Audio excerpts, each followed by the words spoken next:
Donc une fois qu'on a mis la farine et l'eau dans le frigo et que la farine est bien froide, on va prendre le cul de poule du batteur, la cuve, et on va rajouter au fond le beurre avec presque toute l'eau.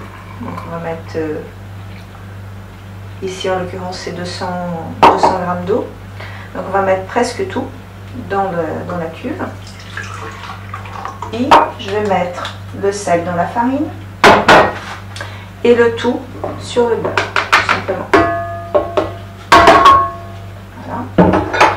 Après, je viens remettre la feuille et puis je fais tourner.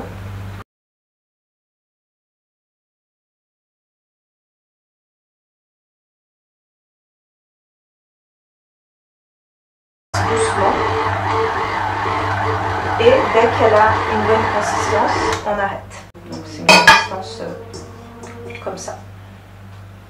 En gros. On ne va pas beaucoup la travailler, il ne faut pas qu'elle prenne chaud.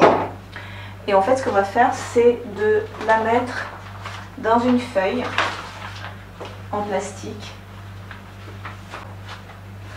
Mais on peut aussi le faire tout simplement dans une feuille de papier film qu'on a plié dans la forme d'un rectangle. Et on va la baisser pour qu'elle prenne la forme initiale d'un rectangle.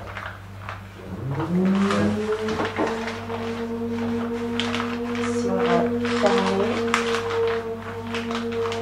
la pointe.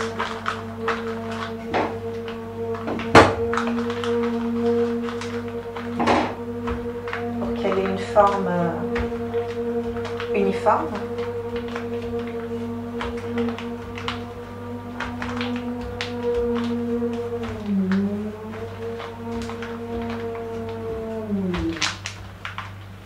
Ici, dans cette pâte, le sel a une fonction essentielle puisqu'il va apporter de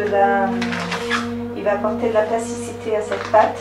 Sans le sel, elle aurait été complètement molle et impossible à travailler.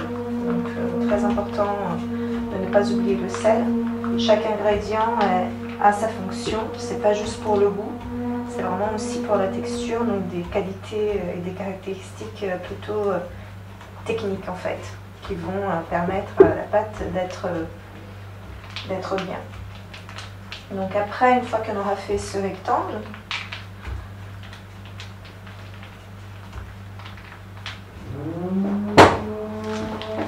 comme ça, on va le laisser au frigo.